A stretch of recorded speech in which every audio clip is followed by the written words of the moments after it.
بسم اللہ الرحمن الرحیم۔ شروع اللہ کا نام لے کر جو بڑا مہربان نہایت رحم والا ہے۔ سب تعریف اللہ ہی کو ہے جس نے اپنے محبوب بندے محمد صلی اللہ علیہ وآلہ وسلم پر یہ کتاب نازل کی اور اس میں کسی طرح کی کجی اور پیچیدگی نہ رکھی، بلکہ سیدھی اور سلیس اتاری تاکہ لوگوں کو عذاب سخت سے جو اس کی طرف سے آنے والا ہے ڈرائے، اور مومنوں کو جو نیک عمل کرتے ہیں خوشخبری سنائے کہ ان کے لیے ان کے کاموں کا نیک بدلہ یعنی بہشت ہے جس میں وہ ہمیشہ رہیں گے، اور ان لوگوں کو بھی ڈرائے جو کہتے ہیں کہ اللہ نے کسی کو بیٹا بنا لیا ہے۔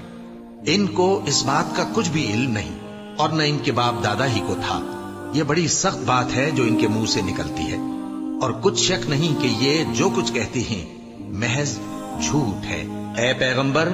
اگر یہ اس کلام پر ایمان نہ لائیں تو شاید تم ان کے پیچھے رنج کر کر کے اپنے تئیں ہلاک کر دو گے۔ جو چیز زمین پر ہے ہم نے اس کو زمین کے لیے زینت بنایا ہے تاکہ لوگوں کی آزمائش کریں کہ ان میں کون اچھے عمل کرنے والا ہے، اور جو چیز زمین پر ہے ہم اس کو نابود کر کے بنجر میدان کر دیں گے۔ کیا تم خیال کرتے ہو کہ غار اور لوح والے ہماری نشانیوں میں سے عجیب تھے؟ جب وہ نوجوان غار میں جا رہے تو کہنے لگے کہ اے ہمارے پروردگار، ہم پر اپنے ہاں سے رحمت نازل فرما اور ہمارے کام میں درستی کے سامان مہیا کر۔ تو ہم نے غار میں کئی سال تک ان کے کانوں پر نیند کا پردہ ڈالے رکھا، یعنی ان کو سلائے رکھا۔ پھر ان کو جگہ اٹھایا تاکہ معلوم کریں کہ جتنی مدت وہ غار میں رہے دونوں جماعتوں میں سے اس کی مقدار کس کو خوب یاد ہے۔ ہم ان کے حالات تم سے صحیح صحیح بیان کرتے ہیں۔ وہ کئی نوجوان تھے جو اپنے پروردگار پر ایمان لائے تھے، اور ہم نے ان کو اور زیادہ ہدایت دی تھی، اور ان کے دلوں کو مربوط یعنی مضبوط کر دیا۔ جب وہ اٹھ کھڑے ہوئے تو کہنے لگے کہ ہمارا پروردگار آسمانوں اور زمین کا مالک ہے، ہم اس کے سوا کسی کو معبود سمجھ کر نہ پکاریں گے۔ اگر ایسا کیا تو اس وقت ہم نے بے عقلی کی بات کی۔ ان ہماری قوم کے لوگوں نے اس کے سوا اور معبود بنا رکھے ہیں، بھلا یہ ان کے معبود ہونے پر کوئی کھلی دلیل کیوں نہیں لاتے؟ تو اس سے زیادہ کون ظالم ہے جو اللہ پر جھوٹ باندھے؟ اور جب تم نے ان مشرکوں سے اور جن کی یہ اللہ کے سوا عبادت کرتے ہیں ان سے کنارہ کر لیا ہے تو غار میں چل رہو، تمہارا پروردگار تمہارے لیے اپنی رحمت وسیع کر دے گا اور تمہارے کاموں میں آسانی کے سامان مہیا کرے گا۔ اور جب سورج نکلے تو تم دیکھو کہ دھوپ ان کے غار سے داہنی طرف سمٹ جائے، اور جب غروب ہو تو ان سے بائیں طرف کترا جائے، اور وہ اس غار کے کشادہ حصے میں تھے۔ یہ اللہ کی نشانیوں میں سے ہیں، جس کو اللہ ہدایت دے وہ ہدایت یاب ہے، اور جس کو گمراہ رہنے دے تو تم اس کے لیے کوئی دوست راہ بتانے والا نہ پاؤ گے۔ اور تم ان کے متعلق خیال کرو کہ وہ جاگ رہے ہیں حالانکہ وہ سوتے ہیں، اور ہم ان کو دائیں اور بائیں کروٹ بدلاتے تھے، اور ان کا کتا چوکھٹ پر دونوں ہاتھ پھیلائے ہوئے تھا۔ اگر تم ان کو جھانک کر دیکھتے تو پیٹ پھیر کر بھاگ جاتے اور ان سے دہشت میں آ جاتے۔ اور اسی طرح ہم نے ان کو اٹھایا تاکہ آپس میں ایک دوسرے سے دریافت کریں۔ ایک کہنے والے نے کہا کہ تم یہاں کتنی مدت رہے؟ انہوں نے کہا کہ 1 دن یا اس سے بھی کم۔ انہوں نے کہا کہ جتنی مدت تم رہے ہو تمہارا پروردگار ہی اس کو خوب جانتا ہے، تو اپنے میں سے کسی کو یہ روپیہ دے کر شہر بھیجو، وہ دیکھے کہ نفیس کھانا کون سا ہے تو اس میں سے کھانا لے آئے، اور احتیاط سے آئے جائے اور تمہارا حال کسی کو نہ بتائے۔ اگر وہ تم پر دسترس پا لیں گے تو تمہیں سنسار کر دیں گے یا پھر اپنے مذہب میں داخل کر لیں گے، اور اس وقت تم کبھی فلاح نہیں پاؤ گے۔ اور اسی طرح ہم نے لوگوں کو ان کے حال سے خبردار کر دیا تاکہ وہ جانیں کہ اللہ کا وعدہ سچا ہے، اور یہ کہ قیامت جس کا وعدہ کیا جاتا ہے اس میں کچھ شک نہیں۔ اس وقت لوگ ان کے بارے میں باہم جھگڑنے لگے اور کہنے لگے کہ ان کے غار پر عمارت بنا دو۔ ان کا پروردگار ان کے حال سے خوب واقف ہے۔ جو لوگ ان کے معاملے میں غلبہ رکھتے تھے وہ کہنے لگے کہ ہم ان کے غار پر مسجد بنائیں گے۔ بعض لوگ اٹکل پچو کہیں گے کہ وہ 3 تھے اور چوتھا ان کا کتا تھا، اور بعض کہیں گے کہ وہ 5 تھے اور چھٹا ان کا کتا تھا، اور بعض کہیں گے کہ وہ 7 تھے اور 8واں ان کا کتا تھا۔ کہہ دو کہ میرا پروردگار ہی ان کے شمار سے خوب واقف ہے، ان کو جانتے بھی ہیں تو تھوڑے ہی لوگ جانتے ہیں۔ تو تم ان کے معاملے میں بحث نہ کرنا مگر سرسری سی بحث، اور نہ ان کے بارے میں ان میں سے کسی سے کچھ دریافت ہی کرنا، اور کسی کام کی نسبت نہ کہنا کہ میں اسے کل کر دوں گا، مگر انشاءاللہ کہہ کر، یعنی اگر اللہ چاہے تو کر دوں گا، اور جب اللہ کا نام لینا بھول جاؤ تو یاد آنے پر لے لو، اور کہہ دو کہ امید ہے کہ میرا پروردگار مجھے اس سے بھی زیادہ ہدایت کی باتیں بتائے۔ اور اصحاب کہف اپنے غار میں 9 اوپر 300 سال رہے۔ کہہ دو کہ جتنی مدت وہ رہے اسے اللہ ہی خوب جانتا ہے، اسی کو آسمانوں اور زمین کی پوشیدہ باتیں معلوم ہیں، وہ کیا خوب دیکھنے والا اور کیا خوب سننے والا ہے۔ اس کے سوا ان کا کوئی کارساز نہیں، اور نہ وہ اپنے حکم میں کسی کو شریک کرتا ہے۔ اور اپنے پروردگار کی کتاب کو جو تمہارے پاس بھیجی جاتی ہے پڑھتے رہا کرو،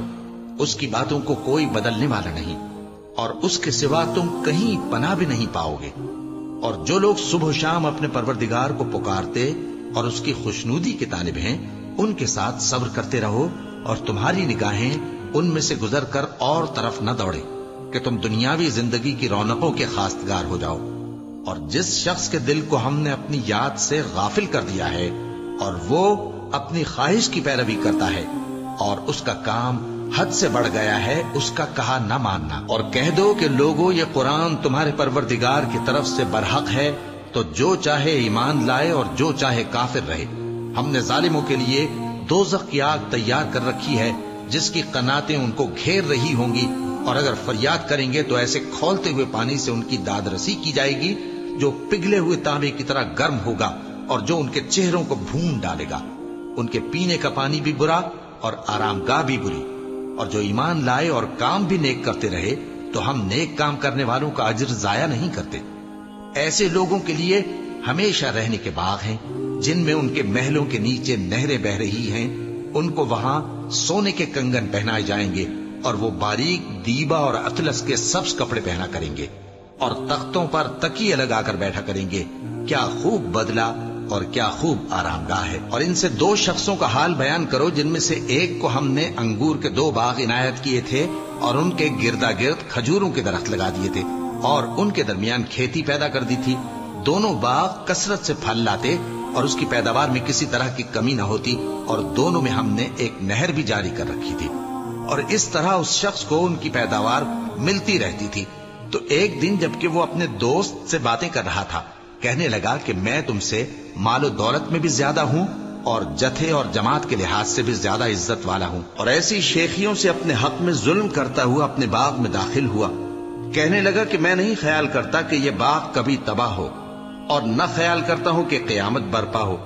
اور اگر میں اپنے پروردگار کی طرف لوٹایا بھی جاؤں تو وہاں ضرور اس سے اچھی جگہ پاؤں گا۔ تو اس کا دوست جو اس سے گفتگو کر رہا تھا کہنے لگا کہ کیا تم اس ذات سے کفر کرتے ہو جس نے تم کو مٹی سے پیدا کیا، پھر نطفے سے، پھر تمہیں پورا آدمی بنایا؟ مگر میں تو یہ کہتا ہوں کہ اللہ ہی میرا پروردگار ہے، اور میں اپنے پروردگار کے ساتھ کسی کو شریک نہیں کرتا۔ اور جب تم اپنے باغ میں داخل ہوئے تو تم نے ما شاء اللہ لا قوت الا باللہ کیوں نہ کہا؟ اگر تم مجھے مال و اولاد میں اپنے سے کمتر دیکھتے ہو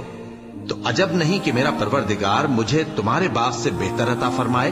اور تمہارے اس باغ پر آسمان سے آفت بھیج دے تو وہ صاف میدان ہو جائے، یا اس باغ کی نہر کا پانی گہرائی میں اتر جائے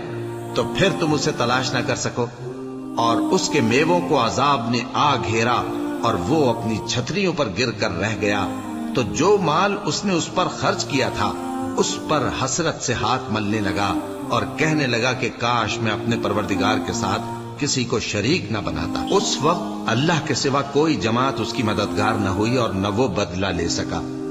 یہاں سے ثابت ہوا کہ حکومت سب اللہ کی ہے، جو معبود برحق ہے وہی بہترین ثواب عطا کرنے والا اور بہترین انجام لانے والا ہے۔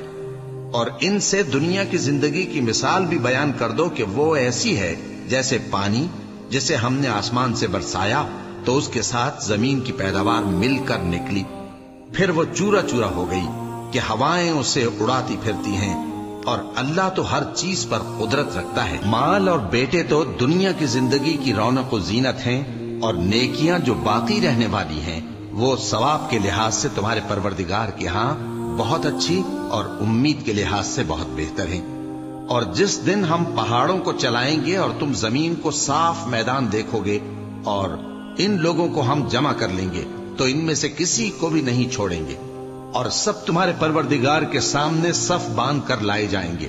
تو ہم ان سے کہیں گے کہ جس طرح ہم نے تم کو پہلی بار پیدا کیا تھا اسی طرح آج تم ہمارے سامنے آئے، لیکن تم نے تو یہ خیال کر رکھا تھا کہ ہم نے تمہارے لیے قیامت کا کوئی وقت مقرر ہی نہیں کیا، اور اعمال کی کتاب کھول کر رکھی جائے گی تو تم گناہگاروں کو دیکھو گے کہ جو کچھ اس میں لکھا ہوگا اس سے ڈر رہے ہوں گے، اور کہیں گے ہائے شامت، یہ کیسی کتاب ہے کہ نہ چھوٹی بات کو چھوڑتی ہے نہ بڑی کو، کوئی بات بھی نہیں مگر اسے لکھ رکھا ہے، اور جو جو عمل کیے ہوں گے سب کو حاضر پائیں گے، اور تمہارا پروردگار کسی پر ظلم نہیں کرے گا۔ اور جب ہم نے فرشتوں کو حکم دیا کہ آدم کو سجدہ کرو تو سب نے سجدہ کیا مگر ابلیس نے نہ کیا، وہ جنات میں سے تھا تو اپنے پروردگار کے حکم سے باہر ہو گیا۔ کیا تم اس کو اور اس کی اولاد کو میرے سوا دوست بناتے ہو، حالانکہ وہ تمہارے دشمن ہیں، اور شیطان کی دوستی ظالموں کے لیے اللہ کی دوستی کا برا بدل ہے۔ میں نے ان کو نہ تو آسمانوں اور زمین کے پیدا کرنے کے وقت بلایا تھا اور نہ خود ان کے پیدا کرنے کے وقت، اور میں ایسا نہ تھا کہ گمراہ کرنے والوں کو مددگار بناتا۔ اور جس دن اللہ فرمائے گا کہ اب میرے شریکوں کو جن کی نسبت تم معبود ہونے کا گمان رکھتے تھے بلاؤ، تو وہ ان کو بلائیں گے مگر وہ ان کو کچھ جواب نہ دیں گے، اور ہم ان کے درمیان ہلاکت کی ایک جگہ بنا دیں گے، اور گناہگار لوگ دوزخ کو دیکھیں گے تو یقین کر لیں گے کہ وہ اس میں پڑنے والے ہیں، اور اس سے بچنے کا کوئی راستہ نہ پائیں گے۔ اور ہم نے اس قرآن میں لوگوں کے سمجھانے کے لیے طرح طرح کی مثالیں بیان فرمائی ہیں، لیکن انسان سب چیزوں سے بڑھ کر جھگڑالو ہے، اور لوگوں کے پاس جب ہدایت آ گئی تو ان کو کس چیز نے منع کیا کہ ایمان لائیں اور اپنے پروردگار سے بخشش مانگیں، بجز اس کے کہ اس بات کے منتظر ہوں کہ انہیں بھی پہلوں کا سا معاملہ پیش آئے یا ان پر عذاب سامنے سے آ جائے۔ اور ہم جو پیغمبروں کو بھیجا کرتے ہیں تو صرف اس لیے کہ لوگوں کو اللہ کی نعمتوں کی خوشخبریاں سنائیں اور عذاب سے ڈرائیں، اور جو کافر ہیں وہ باطل کی مدد سے جھگڑا کرتے ہیں تاکہ اس سے حق کو پھسلا دیں، اور انہوں نے ہماری آیتوں کو اور جس چیز سے ان کو ڈرایا جاتا ہے اسے ہنسی بنا لیا ہے۔ اور اس سے بڑھ کر ظالم کون، جس کو اس کے پروردگار کی آیات کے ذریعے سمجھایا گیا تو اس نے ان سے منہ پھیر لیا، اور جو اعمال وہ آگے کر چکا اس کو بھول گیا۔ ہم نے ان کے دلوں پر پردے ڈال دیے کہ اسے سمجھ نہ سکیں، اور کانوں میں ثقل پیدا کر دیا ہے کہ سن نہ سکیں، اور اگر تم ان کو رستے کی طرف بلاؤ تو کبھی رستے پر نہ آئیں گے، اور تمہارا پروردگار بخشنے والا صاحب رحمت ہے۔ اگر وہ ان کے کرتوتوں پر ان کو پکڑنے لگے تو ان پر جھٹ عذاب بھیج دے، مگر ان کے لیے ایک وقت مقرر کر رکھا ہے کہ اس کے عذاب سے کوئی پناہ کی جگہ نہ پائیں گے۔ اور یہ بستیاں جو ویران پڑی ہیں، جب انہوں نے کفر کر کے ظلم کیا تو ہم نے ان کو تباہ کر دیا، اور ان کی تباہی کے لیے ایک وقت مقرر کر دیا تھا۔ اور جب موسیٰ نے اپنے شاگرد سے کہا کہ جب تک میں دو دریاؤں کے ملنے کی جگہ نہ پہنچ جاؤں ٹلنے کا نہیں، خاص صدیوں چلتا رہوں، پھر جب وہ دونوں ان دریاؤں کے سنگم پر پہنچے تو اپنی مچھلی بھول گئے، پھر اس مچھلی نے دریا میں سرنگ کی طرح اپنا راستہ بنا لیا۔ جب آگے چلے تو موسیٰ نے اپنے شاگرد سے کہا کہ ہمارا کھانا لاؤ، اس سفر سے ہم کو بہت تکان ہو گئی ہے۔ اس نے کہا کہ بھلا آپ نے دیکھا کہ جب ہم نے اس چٹان کے پاس آرام کیا تھا تو میں مچھلی وہیں بھول گیا، اور مجھے آپ سے اس کا ذکر کرنا شیطان نے بھلا دیا، اور اس مچھلی نے عجیب طرح سے دریا میں اپنا راستہ بنایا۔ موسیٰ نے کہا یہی تو وہ مقام ہے جسے ہم تلاش کرتے تھے، تو وہ اپنے پاؤں کے نشان دیکھتے دیکھتے لوٹ گئے۔ وہاں انہوں نے ہمارے بندوں میں سے ایک بندہ دیکھا جس کو ہم نے اپنے ہاتھ سے رحمت خاص سے نوازا تھا، اور اپنے پاس سے ایک خاص علم بخشا تھا۔ موسیٰ نے ان سے جن کا نام خضر تھا کہا کہ جو علم اللہ کی طرف سے آپ کو سکھایا گیا ہے، اگر آپ اس میں سے مجھے کچھ بھلائی کی باتیں سکھائیں تو میں آپ کے ساتھ رہوں۔ خضر نے کہا کہ تم میرے ساتھ رہ کر صبر نہیں کر سکو گے، اور جس بات کی تمہیں خبر ہی نہیں اس پر صبر کر بھی کیسے سکتے ہو؟ موسیٰ نے کہا اللہ نے چاہا تو آپ مجھے صابر پائیے گا، اور میں آپ کے ارشاد کے خلاف نہیں کروں گا۔ خضر نے کہا اگر تم میرے ساتھ رہنا چاہو تو شرط یہ ہے مجھ سے کوئی بات نہ پوچھنا جب تک میں خود اس کا ذکر تم سے نہ کروں۔ تو دونوں چل پڑے، یہاں تک کہ جب کشتی میں سوار ہوئے تو خضر نے کشتی کو پھاڑ ڈالا۔ موسیٰ نے کہا کیا آپ نے اس کو اس لیے پھاڑا ہے کہ سواروں کو غرق کر دی؟ یہ تو آپ نے بڑی عجیب